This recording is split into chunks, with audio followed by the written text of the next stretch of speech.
자, 여러분, 오늘은 사회 1단원 두 번째 주제, 우리 국토의 자연환경에 대해서 공부할 건데요. 먼저 오늘 공부를 본격적으로 시작하기 전에 지난 시간에 공부했던 내용을 한번 생각해보면 우리 뭐에 대해서 공부했었죠? 우리 지난 시간, 그러니까 즉 1단원 1주제에서는 우리 국토의 위치와 영역에 대해서 공부를 해봤습니다. 그래서 우리 국토의 위도와 경도, 그리고 각 지방의 행정구역, 이러한 것들을 공부했었지요. 한지쌤.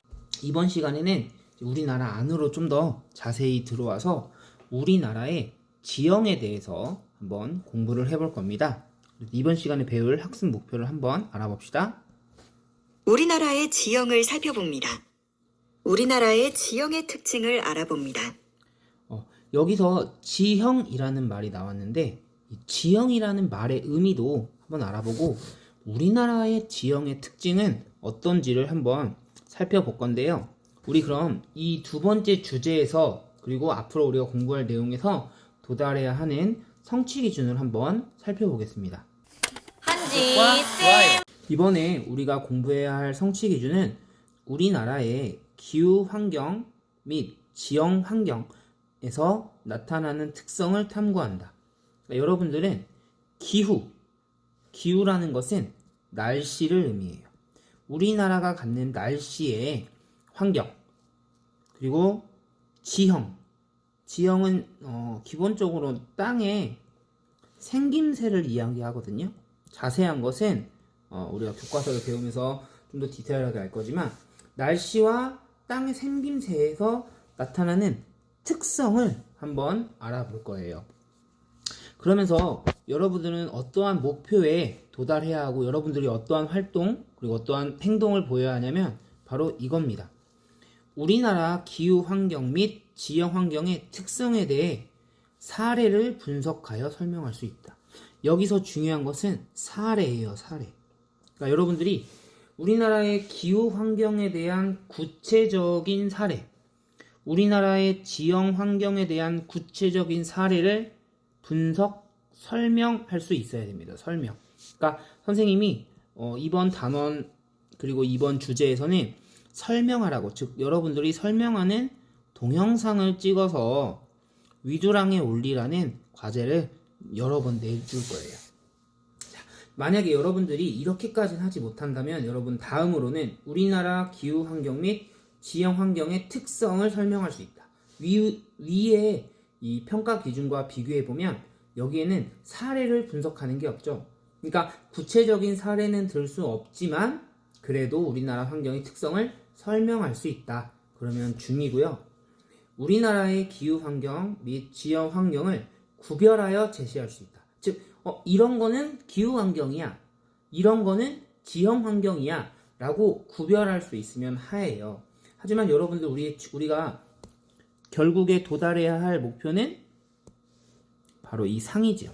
그래서 여러분들이 사례를 분석하고 설명하는 이쪽에 조금 더 집중해서 공부하고 수업을 받으면 되겠습니다. 다시 디지털 교과서로 돌아가 봅시다. 한지쌤. 자, 그래서 이제 우리나라의 지형을 한번 살펴볼 겁니다. 우리나라의 지형. 그럼 지형이라는 것은 뭐냐? 밑에 내용을 한번 볼까요? 우리가 살고 있는 땅은 생김새가 다양하다. 어떤 곳은 지대가 높고 경사가 급하지만 어떤 곳은 지대가 낮고 평탄하다. 또 물이 모여 흐르는 곳도 있고 바다로 둘러싸인 곳도 있다. 여러분이 사는 지역은 어떤 곳이에요? 지대가 높고 경사가 급한 곳인가요? 아니면 지대가 낮고 평탄한 곳? 물이 모여 흐르는 곳? 아니면 바다로 둘러싸인 곳에 사는 사람도 있나요? 한번 내가 사는 지역은 어떤 지형을 가지고 있을까? 라고 여러분들이 생각하면서 오늘 수업을 받으면 조금 더 재밌게 수업할 수 있을 것 같아요. 그래서 이와 같이 땅의 생김새를 지형이라고 합니다. 정리해 볼까요? 지형이 뭐라고요? 지형은 땅의 생김새다. 땅의 생김새인데 어떠한 생김새가 있냐고 위에서 나왔냐고 하면은 지대라는 것은 땅의 높이예요. 높은 곳. 경사가 급한 곳. 또 뭐가 있죠? 지대가 낮고 평탄한 곳. 지대가 낮고 평탄한 곳. 물이 모여 흐르는 곳. 물이 모여 흐르는 곳. 마지막으로 바다로 둘러싸인 곳. 근데 이렇게 길게 설명하려니까 힘들잖아요. 그래서 이런 지형마다 우리가 이름을 붙여줬습니다. 이러한 지형에 어떠한 이름을 붙여줬는지 한번 살펴봅시다. 먼저 섬은 바다로 둘러싸인 땅. 아까 바다로 둘러싸이면 우리가 이것을 섬이라고 부르기로 했대요. 우리나라에는 약 3,300여 개. 섬이 굉장히 많죠. 섬에 사는 친구들이 많지 않을 수도 있지만 우리나라는 섬이 굉장히 많은 나라입니다. 이것은 우리나라가 가지고 있는 국토의 위치와 특성에도 영향이 있죠. 우리나라는 우리나라의 영토, 우리나라의 위치는 어떤 특성이 있었냐면 우리나라는 이쪽 부분이 위로는 대륙과 연결되어 있지만 밑으로는 바다와 연결되어 있다고 했죠. 바다와 연결된 부분이 많다 보니까 그만큼 섬도 많다고 할 수 있어요. 그래서 대표적인 지금 이 사진을 보면 바다로 다 둘러싸여 있죠. 이 가운데에 섬이 있고 나머지는 다 바다예요. 이렇게 바다로 둘러싸인 것을 섬이라고 합니다. 장산도의 사진이고요. 이것은 거문도의 사진입니다. 그래서 바다로 둘러싸인 곳은 바다로 둘러싸인 곳을 섬이라고 했습니다. 우리 그럼 해안은 어떤 곳일까요? 해안은 바다와 맞닿은 육지 부분이 갯벌로 나타나거나 모래사장이 있는 곳도 있다. 이 그림을 보니까 여기는 바다고 이쪽은 육지네요. 이렇게 바다와 땅이 만나는 부분을 우리는 뭐라고 부른다고요? 바다와 맞닿은 육지 부분을 해안이라고 부른다고 했어요. 자, 여기는 인천, 여기도 마찬가지로 이쪽은 바다고 이쪽은 육지죠. 그러니까 이쪽 육지 부분을 우리가 해안이라고 부르는 거예요. 여기는 제주도. 제주도는 섬인데 섬은 바다와 만나는 부분이 굉장히 많겠죠? 섬에는 해안이 많다고 우리가 생각할 수도 있겠어요. 그리고 마지막으로 경상북도 울진. 여기도 이쪽은 바닷가고 이쪽이 해안이죠. 그래서 해안은 우리가 뭐라고 정리할 수 있을까요? 해안은 바다와 육지가 만나는 곳이다. 이렇게 해안은 정리할 수 있겠네요. 또 다음으로는 뭐가 있을까요? 하천을 한번 살펴봅시다. 하천은 빗물과 지하수가, 빗물도 물이고 지하수도 물이죠. 낮은 곳으로 흘러가면서 크고 작은 물줄기를 만드는데 이를 하천이라고 한다. 여기서 중요한 말은 물줄기예요. 물이 흐르는 것을 우리가 하천이라고 하는구나. 그래서 이런 강도 하천이라고 하고, 낙동강 대표적인 강이죠. 임진강, 이거는 북한과 중국의 경계를 나눠주는 강입니다.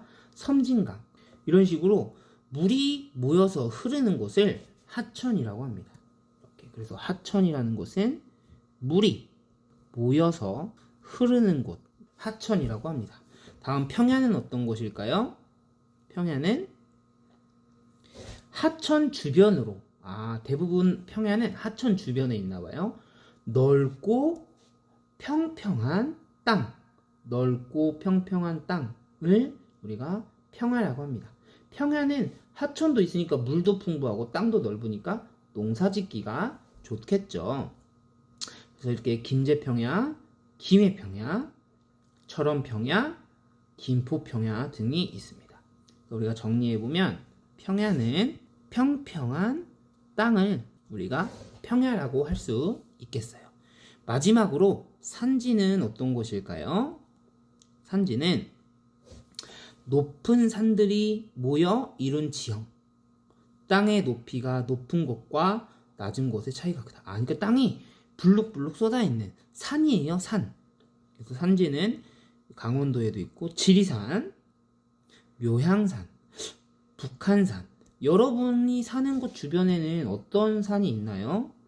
그래서 산지는 지형이 높은 곳이라고 우리가 설명할 수 있겠습니다. 그래서 크게 우리나라의 지형은 섬, 해안, 하천, 평야, 그리고 산지로 구분합니다. 각각의 특성을 여러분들이 잘 알아두면 좋을 것 같아요. 그리고 지금 내가 사는 곳은 과연 섬인지, 해안인지, 하천인지, 평야인지, 산지인지도 한번 생각해 봅시다. 우리 그럼 방금 배운 내용을 동영상으로 한번 정리해 볼게요. 우와, 바다와 육지가 닿아 있는 곳이 보여. 우와, 정말 그러네. 그런데 저기 좀 봐. 저긴 넓고 평탄한 곳이야. 자, 바다와 육지가 닿아 있는 곳은 해안이죠? 그리고 넓고 평평한 곳은 평야였어요. 여긴 높고 낮은 산들이 모여 있어. 여길 봐. 여긴 물이 흐르는 강이 있어. 높고 낮은 산이 모여 있는 곳은 산지이고 물이 모여서 흐르는 곳은 하천이었죠. 여러분들이 이런 말들의 각각의 의미와 특성, 그리고 우리나라의 섬은 어디에 있는지, 우리나라의 해안에는 어떤 곳들이 있는지, 우리 앞에 성취 기준에서 사례를 들어서 특징을 설명해야 한다고 했으니까 각각의 지역마다의 사례를, 이러한 지형들의 사례를 여러분들이 잘 기억하고 또 내가 사는 곳도 어떤 곳인지를 알면, 여기에 보면 우리나라 지형 살펴보기 360도 영상이 있는데요. 이것은 여러분들이 디지털 교과서에서 휴대폰이나 태블릿 PC로 360도 영상, 즉 VR 같은 영상을 볼 수 있는 거니까 디지털 교과서를 활용해서 이 영상을 꼭 한번 살펴보고요. 선생님이 이 영상을 살펴보지 못하는 학생들을 위해서 이렇게 링크로 유튜브에다가 360도 영상을 올려놨어요. 한지, 우리 지형 살펴보기. 지금부터 비행기 조종사가 되어 우리나라 곳곳을 날아다니며 우리나라의 지형을 살펴볼 거예요. 보고 싶은 지형을 선택해 보아요. 산지부터 볼게요. 지리산 한번 볼까요? 선생님이 이 영상은 오늘 이 수업 영상과 함께 이학스토에 올려놓고 그리고 위두랑에도 올려놓을 거니까 여러분들이 이 영상도 한번 꼭 살펴보고 섬, 해안, 하천, 평야, 산지가 각각 어떻게 생겼는지를 다시 한번 관찰해 봅시다. 그리고 여러분들이 직접 여러분들의 기기로 꼭 한번 360도 영상을 살펴보기를 바랄게요. 한지, 지연이와 수혁이는 우리나라의 땅 모형을 만들면서 우리나라의 다양한 지형을 살펴보기로 했대요. 우리 한번 이 문제 한번 풀어봅시다. 다음 사진들은 어떤 지형인지 찾아보세요. 자, 이런 그림의 어떤 곳일까요? 산지죠. 이런 그림은 어떤 곳일까요? 하천. 여기는 바다와 육지가 동시에 보이네요. 해안이지요. 지대가 평탄한 곳은 평야라고 부릅니다. 여기는 바다가 보이고 육지도 보이죠? 해안이겠죠. 이렇게 구불구불한 강이 흐르고 있어요. 하천. 여러분들이 우리나라의 지형을 잘 살펴보고 이렇게 찾으면 됩니다. 한지, 우리나라 모형 만들기가 있는데 여러분들이 활동자료를 활용해서 우리나라 모형을 만들어 볼 수 있습니다. 한번 동영상을 살펴볼까요? 활동자료 4를 뜯어 준비합니다.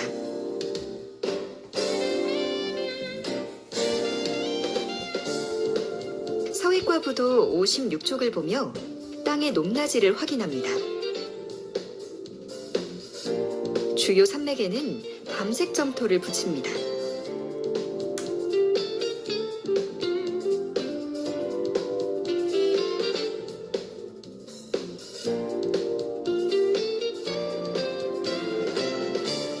주요 하천은 사인펜으로 따라 그립니다.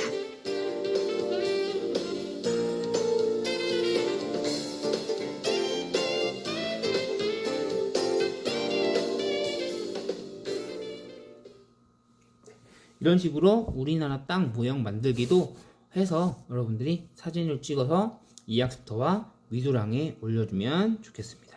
우리 그럼 오늘 배운 내용의 마무리 문제를 한번 풀어볼게요. 한지쌤. 첫 번째 문제. 우리가 살고 있는 땅의 생김새는 다양하다. 어떤 곳은 높고 경사가 급하지만 어떤 곳은 낮고 평평하다. 또 물이 모여 흐르는 곳도 있다. 이와 같은 땅의 생김새를 우리가 뭐라고 하죠? 그렇죠?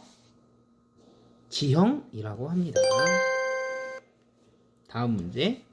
다음 사진이 설명하는 지형. 바다와 맞닿은 육지. 갯벌이 나타나거나 모래사. 바다와 육지가 만나는 부분. 우리가 뭐라고 했죠? 해안이라고 했습니다. 마지막 문제예요. 지형의 모습과 위치를 알맞게 연결하세요. 첫 번째 사진은 평평한 땅이 계속 나오니까 평야겠죠? 여기 그림에서 평야를 찾아보면 이렇게 연결할 수 있겠죠. 이것은 맞아요. 산지, 지형이 높고 낮은 곳이 막 높낮이가 심한 곳, 물이 모여서 흐르는 곳, 하천이죠. 이렇게 연결할 수 있습니다. 한지쌤. 오늘 과제는 앞서서 선생님이 여기 360도 영상 보여줬잖아요. 이것을 실제로 여러분들이 봐도 좋고 아니면 선생님이 올려놓은 이 영상을 봐도 좋아요. 둘 중에 하나를 보고 이왕이면 선생님 영상에는 이 360도 영상을 모두 다 담지 못했기 때문에 우리나라 지형 살펴보기를 보고 각각 섬, 해안, 하천, 평야, 산지의 사례를 실제 지형의 이름들을 찾아서 정리해 보는 것이 오늘의 숙제입니다. 숙제를 해서 이학습터와 위두랑에 올려주면 되겠습니다. 한지쌤. 네, 오늘은 우리나라의 지형을 살펴봅시다. 그래서 우리나라의 지형 어떤 곳들이 있는지에 대해서 알아봤고요. 다음 시간에는 이제 본격적으로 우리나라 산지, 하천, 평야, 해안의 특징에 대해서 한번 알아볼 겁니다. 오늘도 영상 봐주셔서 고맙고요. 다음 시간에 또 만납시다. 한지쌤.